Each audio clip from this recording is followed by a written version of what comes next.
Good afternoon. Welcome to our talk this afternoon on self-care, making time to unwind in the wake of COVID-19.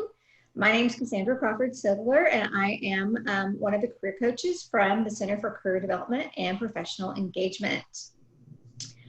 I am a certified career coach, a registered dietitian, a certified personal trainer. I also have a doctorate in higher education leadership. I want to mention a little bit about how all that ties in and how I'm able to kind of give you a little bit of my expertise in talking about self-care this afternoon. I've been a registered dietitian for 10 years. I've been a certified personal trainer for the last 15 years. Using all of that, I've been helping individuals work on bettering themselves with nutrition and lifestyle changes, using behavior change theories to work towards their lifestyle goals. With my doctorate in education in higher education leadership, I studied personality types and using those in my higher education tenure, working those with individuals and applying my knowledge in everyday experiences to work with teams and groups and mentoring people. And so using all of these things together, I want to kind of talk to you all today about how important it is to take care of yourself during this time that's a little different, actually a lot different, and stressful, and why self-care is so important right now and pretty much all of the time, but especially right now when things are definitely a little different. Hi everybody, my name is Brooke Smart. I am a certified career coach at TU. I am a former educator by trade. I was also a NCAA Division I softball coach here at TU, and I also played my career here at TU as well. So I've spent my time a lot involved, it seems like all my life in the school, which has really been kind of fun, but also in the sense of a coach, and in both capacities figuring out how to overcome adversity and really advocate for yourself and making sure that you're taking the best care of yourself. And that is in a holistic approach of, mentally and emotionally along with physically. And so we're here to just tag team this a little bit, have a little fun today, talk about some things you can do to take care of yourself. So as you watch this presentation today, wanted to set up a few little ground rules, kind of enjoy the presentation and spend some time and really engage. I ask that for the next 30 to 45 minutes that you really engage in this presentation. This is a no judgment zone. You only show compassion towards yourself and others, and really take the time to invest in what Brooke and I are sharing with you today, because we really are passionate about the things that we share with you. We like to take the time to take the things that we've learned over the years and try to share that with you to help you through whatever struggles or challenges that you may have going on right now. So what are we going to cover today? First, we're going to talk about the fact that things have changed, that what we have going on right now, this is not normal. And so let's talk about that a little bit and then kind of move forward from here. We're going to discuss what emotional intelligence is and how that applies to this current situation. We're going to talk about what you can actually do in this current situation. Then we're going to discuss what self-care actually really is, the what, the why, and then the how. And then obviously being a registered dietitian, we have to talk about nutrition, and then we're how that applies to the situation. So what does food actually have to do with this situation? So on a scale of 1 to 10, how stressed are you in this current situation? We in our department, we like memes, and so kind of wanted to talk a little bit about personality types and how this applies. So as you can see, I chose Elsa and her sister from Frozen. There's no right or wrong answers about how stressed you might be. Some people are handling this great. Some people are not handling the situation very well. For those of us who have been stuck at home for a really long time, if you are an extrovert, this may be a very difficult situation for you because you want to be around your people. You want to be able to go out. You want to be socializing with your friends, and being stuck at home and being told that you have to stay at home is really, really difficult. Whereas if you're an introverted person, being told that, staying at home is the best for your health and getting to stay inside may be great. But then it could also be a challenge because, maybe you don't want to have to stay at home. You want to at least be able to go places that you choose to go instead of having to stay at home, go to a coffee shop. You want to go to the library to work, but you're still in your, quiet little comfort zone. What I can tell you is absolutely the worst is whenever you parent an extrovert with an introvert, AKA, sorry, honey, my husband, where he's stuck at home with me and I want to talk and be around people, and he's trying to shut me out because all I'm doing is talking his ear off and he has to put his earphones on to plug me out. Things have gotten obviously a little bit better as things have been rolling along and we've been able to get out a little bit more, but we're still having to be safe. And we're going to talk about how you can do those things and how you can take care of yourself as the situation continues to go on. So the results of the study that are showing that things that are happening right now, people have been asked how stressed they are. About 4.5 or 45% of the adults are saying that they are having a negative impact of the current situation on COVID-19, where either their mental health or actual physical health has been impacted from worry or stress over COVID-19. So if you are one of those 4.5 to almost 5 out of 10 individuals, really take solace in knowing that you are not alone. So it is okay to acknowledge that you are having stress over this situation. And let's talk about how can we, make that a little bit better. So I mentioned we're going to talk about what has changed. I mean, obviously things have changed. What has changed is that first and foremost, people are working from home. Part of this is great. I mean, I'll be honest with you. Many people who have never worked from home are now working from home and are being even more productive, have found ways to do things that didn't exist before, but it's learning to work from home and learning to set boundaries, learning to function in a new environment. So these are things that didn't exist before. Many parents have children at home, young children in, K through 12, and having not only to work from home, but they're also having to help children finish up their school year.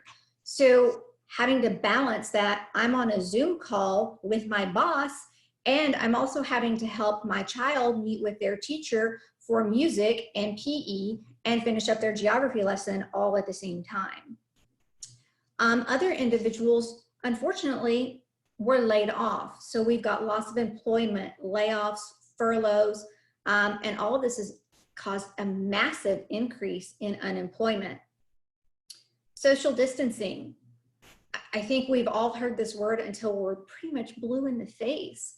This is a term that up until March, we'd never it wasn't part of our vocabulary, but now it's in our everyday vocabulary. You turn on the news and you hear it repeatedly.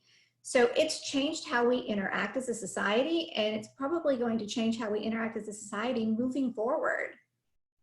We have health concerns not only for ourselves, but a lot of us have elderly parents that we're concerned about.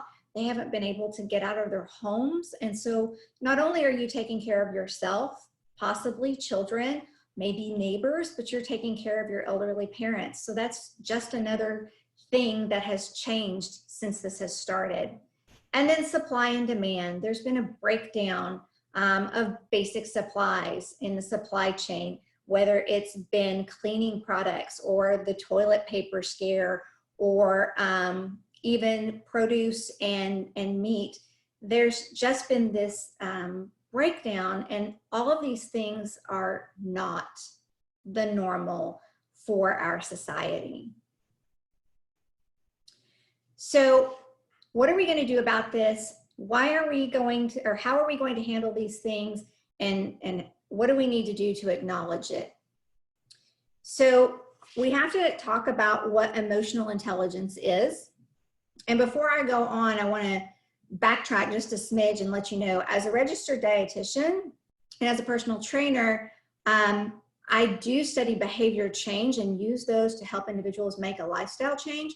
But what I am not a psychologist. I am not a psychiatrist. So I don't treat individuals as far as helping individuals with mental disorders. So I just want to make that well known right here, right now. But I am well versed in behavior change theories on the aspect of being a personal trainer and a registered dietitian. Just want to put that out there. So what is emotional intelligence?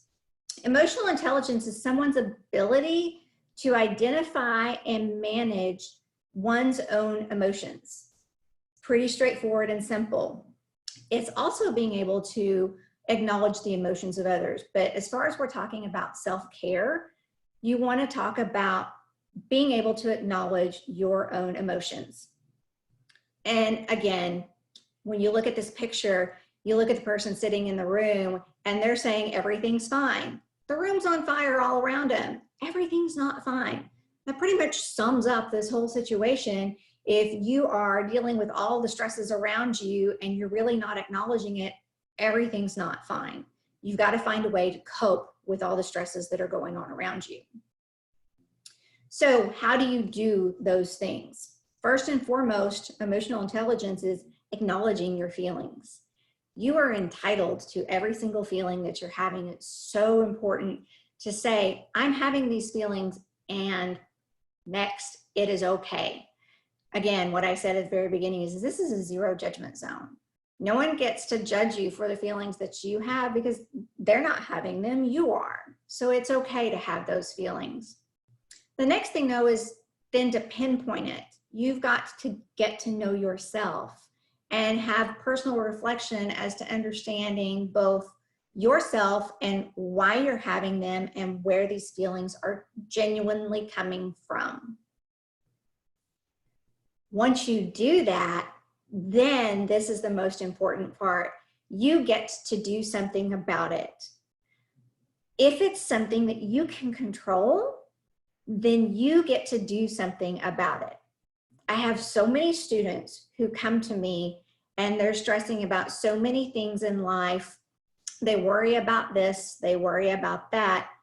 I have them take a great big deep breath, and then I ask them, what is something that you can do about this situation right now? Just name one thing. And when I have them take that deep breath and have them assess that situation, they feel like they can take control of it if they list off even just one thing that they can change their situation right now. It only has to be a small thing. And then from there, they're usually able to take even more steps. But keep in mind, you have control over your situation. So how do you respond to the challenges that are going on? Do you have to take everything on yourself? Ask for help. Say that you need a break. You want to make sure that you take some time to exercise, and we're going to talk about all these other things, but you want to make sure that you know that you're in control and you can take time to make change for yourself. So there are some other things that you can do to change your situation, especially when we talk about work.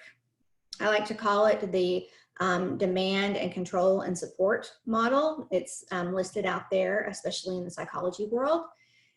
Reducing your job demands. It is okay, especially at work, if you find yourself in an overwhelmed situation, to say no. And you do this obviously very respectfully, but you want to make sure that you say no when you are in an overwhelmed situation. And you want to say no because you don't want to end up taking on so many tasks that you end up doing a poor job on something, or you don't complete something that your boss has entrusted you with.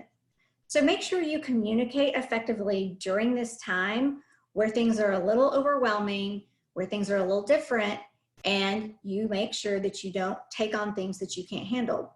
But the next step is possibly ask for help. Collaborate with that teammate that you know can assist you with something where maybe you don't have to say no, but you could ask for assistance, ask for a helping hand. You don't have to be a martyr. You don't have to take things on and do it all by yourself.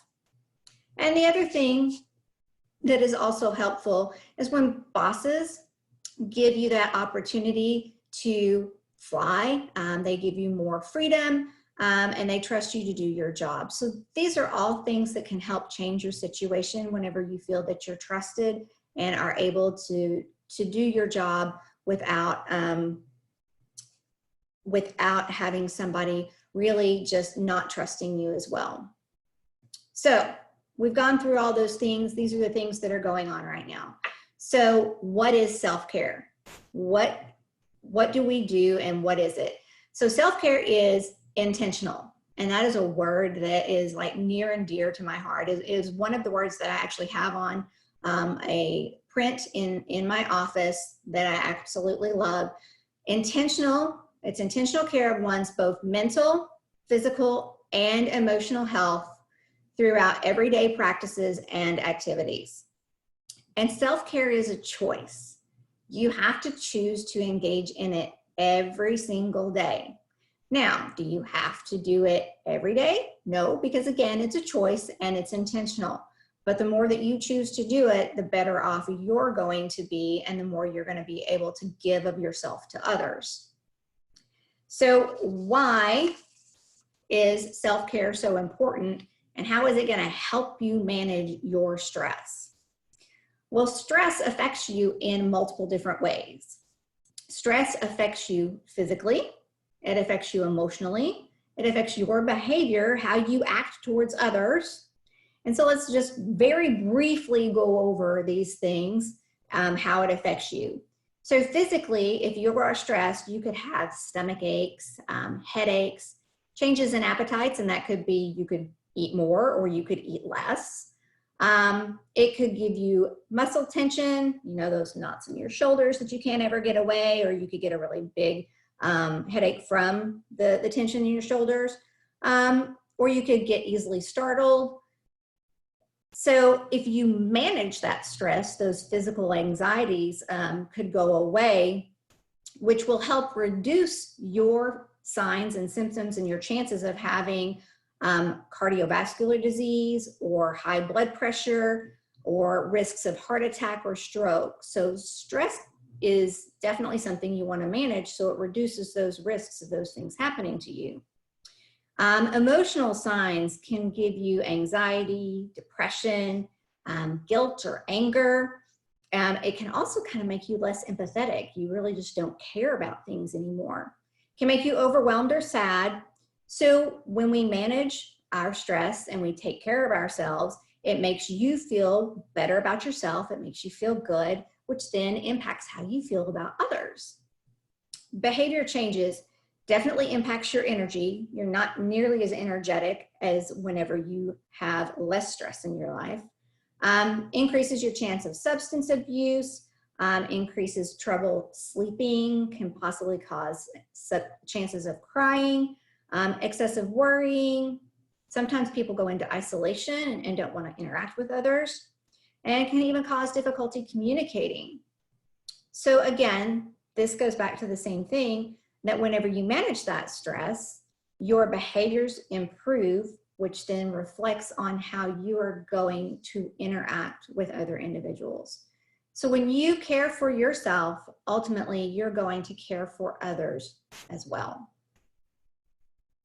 So we're going to move on to the how. How can you take care of yourself?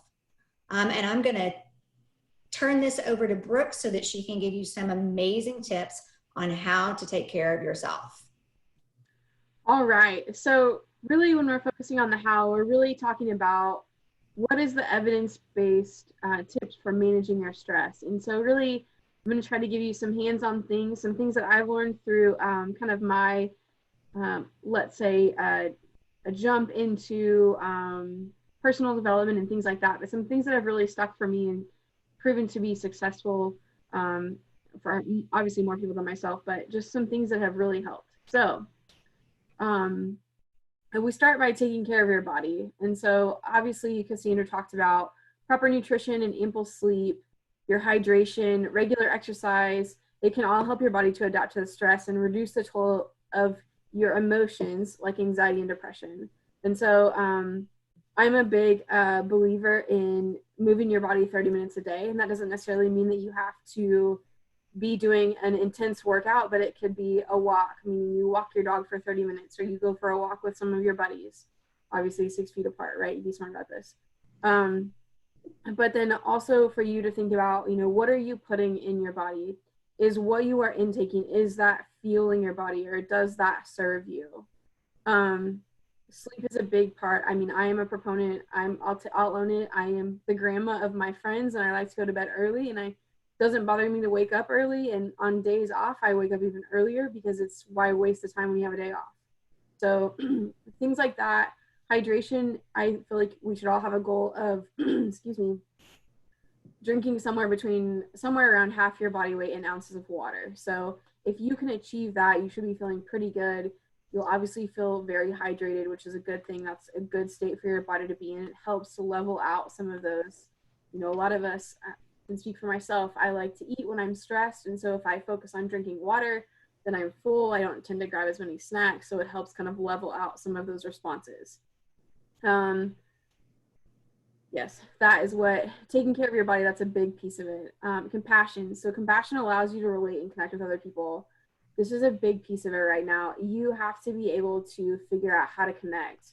And so whether that is a Zoom call with your family or FaceTime or figuring out how to have a social distance get together,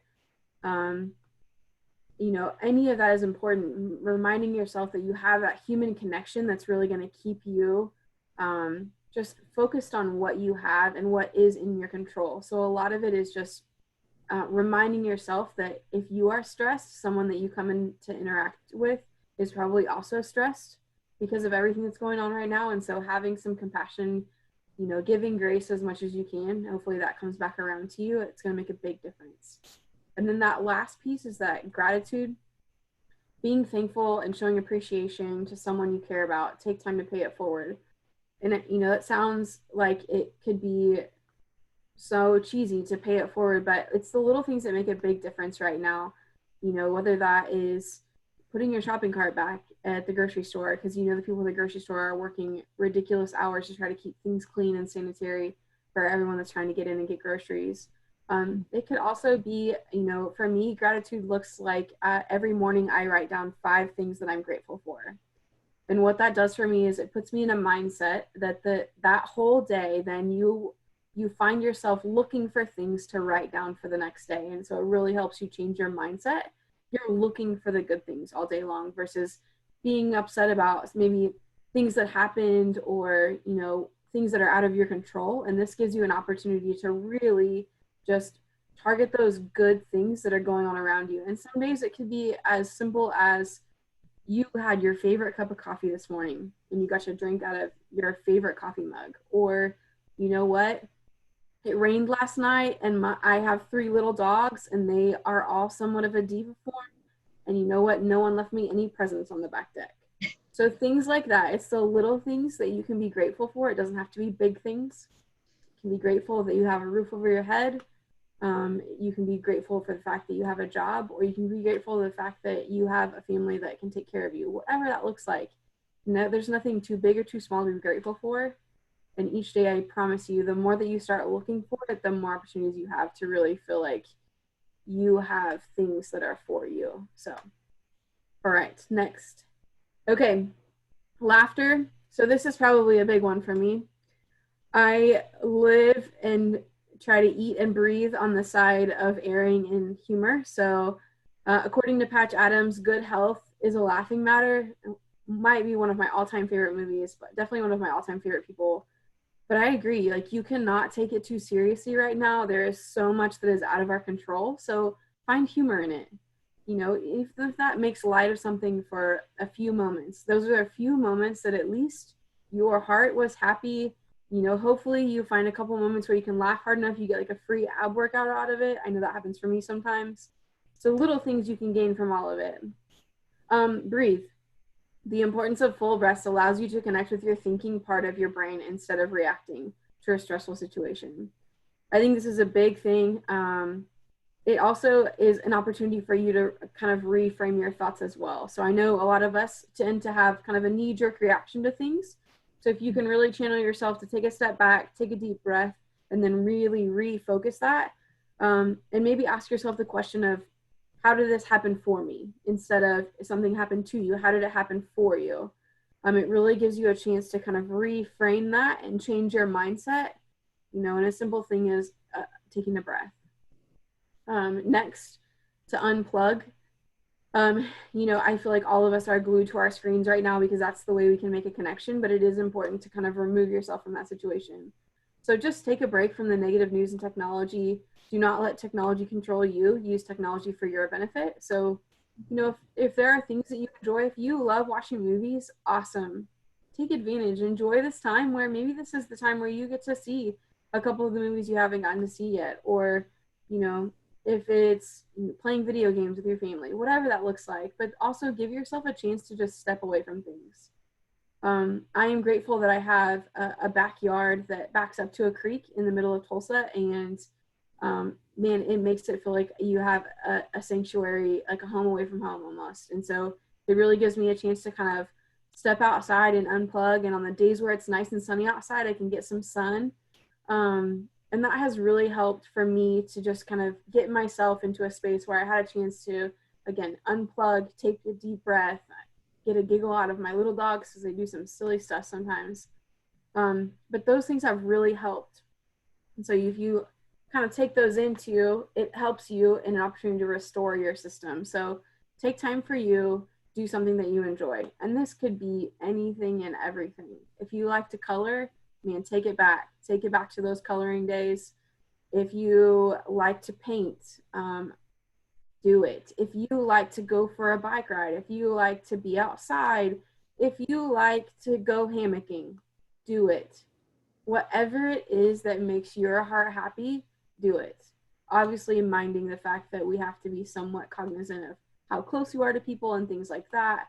But there are ways around so much. So I feel like you can find ways to really restore your system, find a way to kind of reset, and it makes a huge difference. Okay, positive thinking. So focusing on your thoughts, focus on your thoughts, on the positive events of the day, even the little moments that can help change your mood. So positive thinking, again, we talked about the gratitude piece. We talked about taking a breath and asking yourself, how did something happen for you? A couple of the other things that you can do to really change your mindset. So from some of the conferences I've been to, one of them was to put words of affirmation on your mirror. You can use a dry erase marker, you can use Post-its. You could do something like this with Post-its. I would love to tell you that those are all my words of affirmation, but it's actually just the plank challenge I'm trying to catch up on. But things like that, if you, put some nice things on your mirror, that way every time you go to the bathroom, you see these things that remind you that you are worthy and you are good and you are here for a purpose, is a good reminder to have. I'll even challenge you to that. Every time you go to the bathroom, look at yourself in the mirror and give yourself a compliment. If you can do that, you will be amazed. Again, it's like the gratitude thing. Like you're looking for things to be grateful for, then you can be looking for these things, these attributes in yourself, whether it is personality, your appearance, whatever. And it's like, ooh, girl, your hair looks good today. Yes, something like that, whatever it needs to be. But remind yourself that like you are awesome. There is a reason you're here. So, and then this last piece, some self-compassion, AKA grace. I feel like this is huge right now. Grace is big. I mean, everyone is struggling in one way or another, and you may not know exactly what they're struggling with or what they're going through, and that's okay. If you act with grace and self-compassion, so that's obviously giving yourself grace, then it's going to be better for everyone. Don't be so hard on yourself. We all have a new normal we're adjusting to. Some people are adjusting better than others. Some people have great days and some people have bad days, and that's okay. You're going to have good ones. You're going to have bad ones. It's all about how you bounce back. Don't let yourself live in the low moments. And so some things that have really helped me, and I'm just going to give you some, tactical tricks that I use every day. Like I said, I have a morning routine. I write down 5 things that I'm grateful for. I write down 10 dreams as if I've already made them happen. And then I write down 1 goal that's going to get me closer to one of those 10 dreams. It gets you starting to think about what is in the future. It gets your mind excited about what you're trying to achieve and what you're putting forth effort into. Again, what you put out is what you're going to get back. So you might as well get excited about what you're putting out. Some things that have been successful in terms of, orchestrating a day, working at home, is planning things out. I like checklists. I like Post-its. I love the satisfaction of when I complete something, I get to crumple it up and throw it away. I know that's wasteful. I'm working on it, but there is something about a bright colored sticky note in my office when I complete something, just to get to crumble it up. Man, it gets me right here. So daily checklists, you can use a planner or use prioritizing, but try to give yourself 3 tasks, 3 things that you're really going to strive to achieve to get done. It's going to make a huge difference. And then there's there's 2 more pieces, maybe 3. If you feel like you're getting down, then there's something that you can do to get yourself pumped back up. So there's 2 different ways you can go about this. So I learned this trick at a conference. Let's get ready. This is an active participation piece. So if you're feeling down and you're like, I need to get out of this, I need to snap out of it right now, you're going to say, same you, and then you're going to clap, new mood, okay? And the more convicted you say it, the more you will believe it up here. So same you, new mood. Same you, new mood, okay? All right, so then your next piece is I want you to create this playlist of these songs that are like your jams. Whatever is going to get you fired up. Create a playlist. Do it. You'll thank me later. Now here's the bad part. You can never listen to this playlist unless you're in a bad spot. Because when you're in that bad spot, I want you to go to that playlist and play it, and it will have this impact on you that I can't even explain. And I love music, so maybe it's a little bit different for me than it is for you, but you take that playlist and you're in that bad moment, and it is like an instant, like, yes. When you hear that one song from like junior high or high school that takes you back to that moment when you're like, yes, I was living my best life right here. That's what I'm looking for, okay? You need to have that playlist in a stash, and that stash is going to be there for those moments when you really need something to get you going, okay? And then this last piece, actually, I'll tell you this. I actually use this playlist effect for a couple of big meetings at work. I knew it was going to be kind of a tough meeting, might be some big personalities, maybe some tension, things like that, okay? Put this song on, and then I use this next technique. So I went to a conference, and they said, okay, plant your feet solid into the ground. I'm going to save you from the standing up piece, okay? And you're going to put your chest out, put your hands on your hips, look up into the sky. It's like your superhero moment, okay?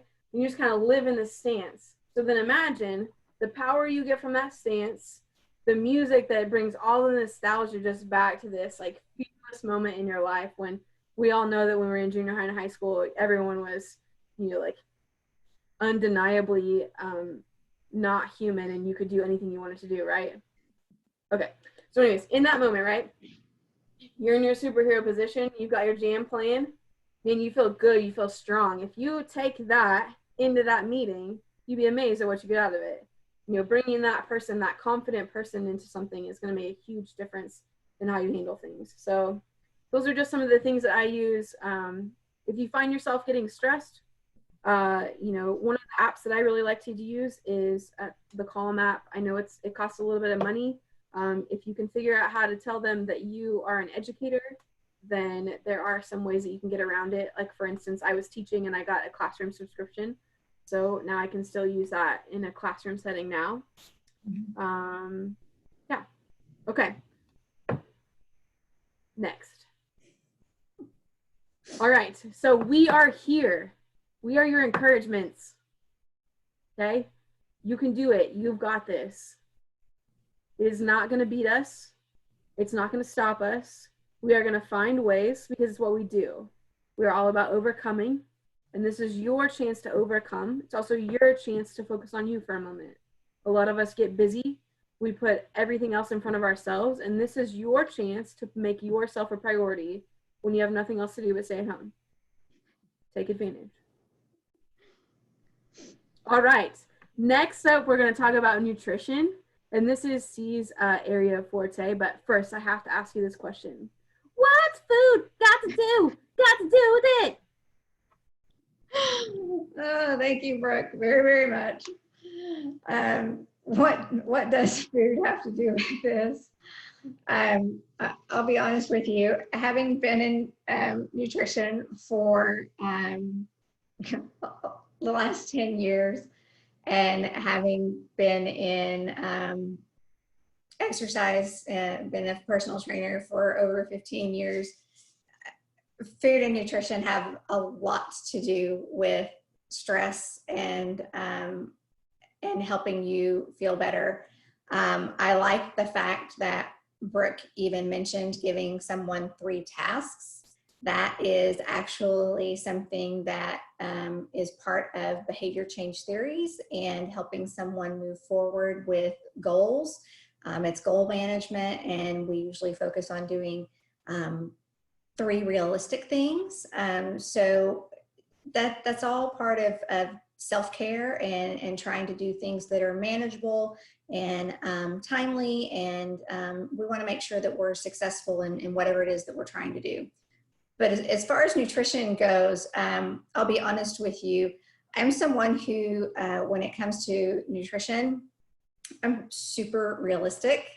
I am not someone who, if you ever come to me and say, I want to visit with you about nutrition and I want to see you as a registered dietitian, I am not someone who's going to say, you have to do this or you have to do that.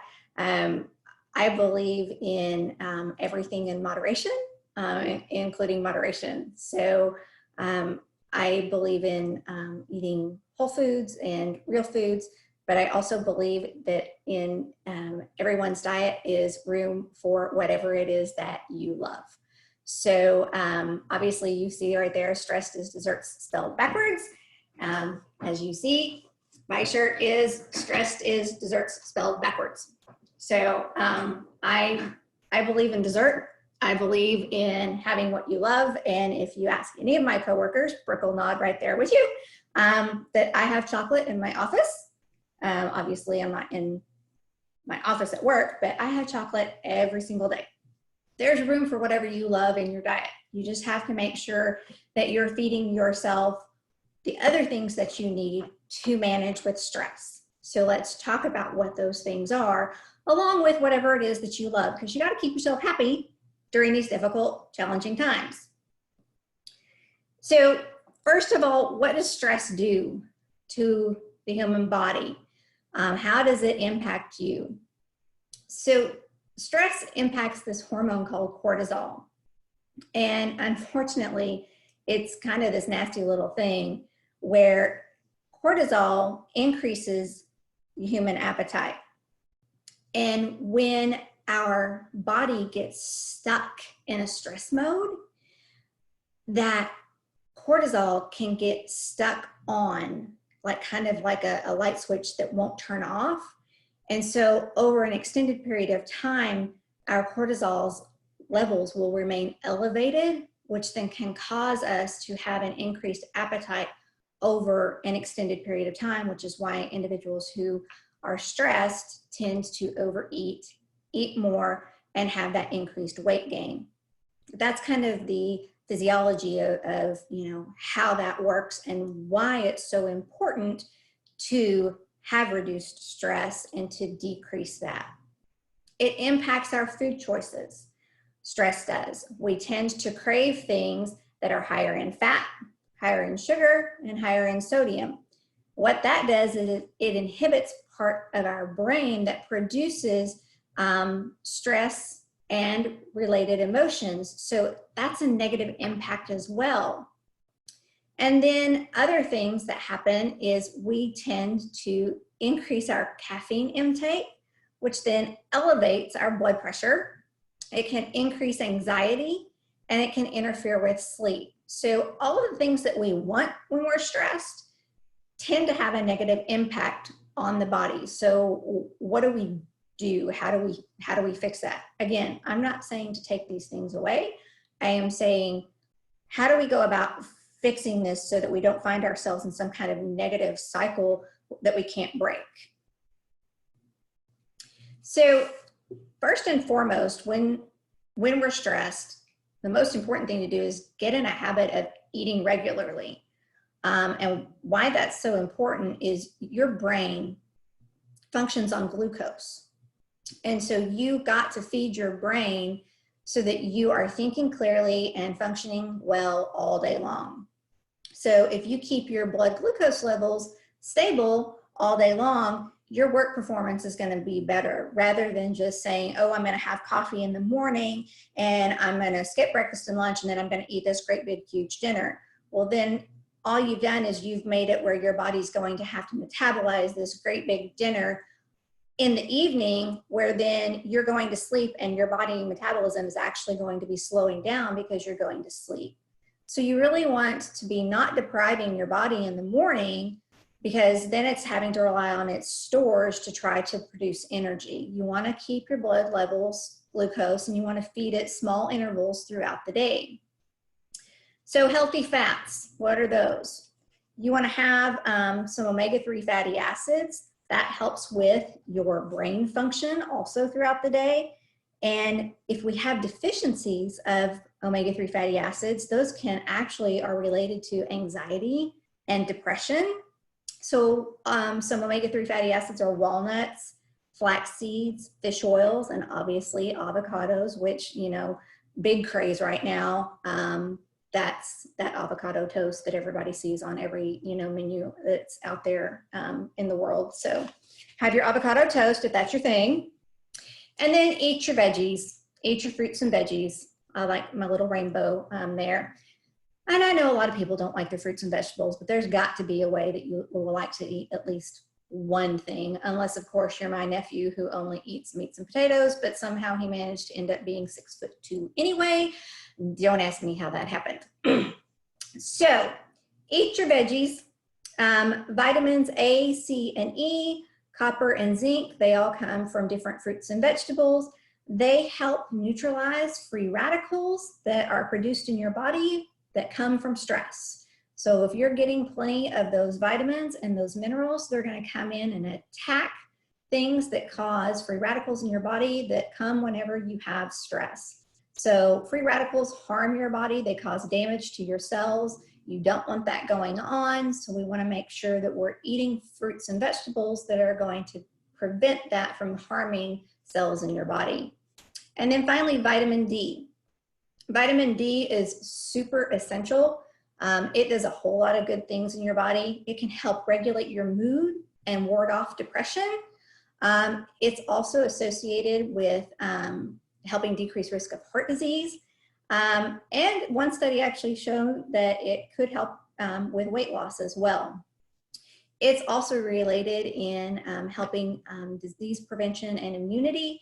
So with COVID going around right now, I'm not saying that it's going to be, you know, the panacea of preventing it, but it definitely helps with your immune system.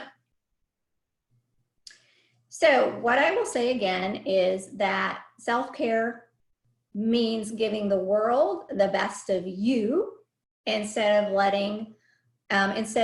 is left of you. So truly, if you don't take care of yourself, then you aren't going to be able to take care of your loved ones. I think this saying truly says it all. We want to make sure that you have something to give to others. You don't want to be completely burnt out, fried to a crisp, where you have just nothing physically, mentally, and emotionally left of you at all at the end of the day. All right. So next up, we are just going to talk a little bit about the resources that TU has to offer. So if you are a TU student, you have access to our CAPS, or Counseling and Psychological Services Center. And so they have a great website. We just referenced it right here. This video they've posted is all about how to get connected with them virtually. It is a great resource. They have all kinds of tools and anything and everything you could possibly need. So as a TU student, this is one of the best resources we could offer. Also, if you're looking for their phone number, I know it's kind of hard to read there, but it's 918-631-2200. All right, and then virtual career labs, we have done several this past spring. So some things you can go check out: polishing your online presence, netiquette, communicating virtually with employers, resumes in the remote job search, how to rock your remote interview. Today we're talking about self-care, and then we also have working from home during a season of change. And then next up, we actually have one coming up in May that is all about our office and how to use Handshake as your tool for finding out about opportunities, whether that be on campus or through virtual employers and things like that. So. All right, so now it was your turn to ask us some questions, and we had some questions turned in at the beginning of the session. So I'm going to take a quick few minutes to just run through these and answer them real quick. So one of the questions that we had was how many hours of sleep is required or recommended for an adult overnight. And so the recommended amount of sleep for an adult overnight is 7 to 9 hours. So that obviously is going to differ for each individual, whether you can get by with the 7 hours or 8 or 9. But what's the biggest thing is that it's recommended that you be consistent with your sleep patterns. A lot of people tend to sleep one way during the work week, and then they'll sleep differently on the weekend. And that disrupts your sleep patterns and can make it more difficult, especially like Sunday night to Monday morning, and make your sleep patterns disruptive. So it's definitely recommended that you be consistent with your sleep patterns, have a consistent time to go to bed in the morning and a consistent time to wake up in the morning. There was also a question about sleep times for teens. So what is the recommendation for how long teenagers should sleep? And their sleeping recommendations are longer. They are still in a growing phase. And so rather than 7 to 9 hours, it's recommended that they should get anywhere from 8 to 10 hours of sleep, which is actually, oddly enough, why in Oklahoma, the start time for high schoolers ended up being the later time, so that in theory, that they would be able to sleep longer because they had the later start for school time. Another question that I was asked was, I like caffeine a lot. When should I stop drinking caffeine during the day so that it doesn't impact my sleeping patterns? So I'm going to answer this in a whole bunch of different ways. So the recommended daily intake of caffeine is 400 milligrams per day, which is the equivalent of 4 8-ounce cups of coffee. So first and foremost, that's the daily recommendation. As far as when you should stop, as far as how you metabolize caffeine, is roughly about 4 to 6 hours, leaning more on the 6 hours before you go to bed. If you do it any closer towards your bedtime, you're going to be impacting your sleep patterns because you will not have metabolized that caffeine before you go to sleep. And then the studies and the research have shown that you will have disruption in your sleep patterns. And then the very last question, which is a really, really good one that I appreciated, was how could you motivate your loved one to practice more self-care? And this is a tough question. I'll be honest with you. Whenever we practice self-care ourselves, we start feeling better about ourselves, and we really want to share that with our loved ones. We really want to motivate them to get on the same bandwagon as us. It's really difficult if they're not where we are. I did a lot of research on this myself during my doctoral program, during my master's program, studying about behavior changes. And I'll super be honest with you, the answer to this is that you cannot motivate someone else to change their own behavior. They have to get there themselves. But what you can do is continue to model for them. you can be that positive influence. You can show them what you're doing. You can be that good example, and you can be positive and you can be encouraging, but definitely don't be nagging. You just want to show them how the things that you're doing are helping you and are helping you to feel better. And that at the end of the day, keep knowing that you have to be okay with whatever it is that they are doing, and eventually they'll make that decision whether they want to practice self-care for themselves or not. Again, like Brooke said, obviously the food puns came from me because being a dietitian, I love these things. So we are rooting for you 150%. We know that you guys can do this during these challenges. If you have any questions whatsoever, please feel free to contact us at the CCDPE. Happy to answer any questions that you might have, whether it's about self-care or about career services, whatever it is regarding any of these topics. Brooke or I would be happy to discuss these with you. Please be sure to follow us, canecareers.com. We are on Facebook, we are on Instagram, and we are on LinkedIn. Again, today your presenters were both myself, Cassandra Crawford Ciglar. There is my email address, and Brooke Smart, again, there's her email address. And we want to thank you again for taking time to listen to our presentation today. We appreciate it very much. And if you happened to learn something today that you did not know before, or something that you found interesting, we'd appreciate it if you would take just literally maybe 60 seconds to take our survey. You hold your phone up to the QR code, and it will hold your camera up to the QR code, and it will take you to a link where you can take a survey and fill it out. And it literally won't take you but maybe 30 seconds. It's just a couple of quick questions. Thanks so much for joining us. We really appreciate your time, and we hope to see you at our next presentation.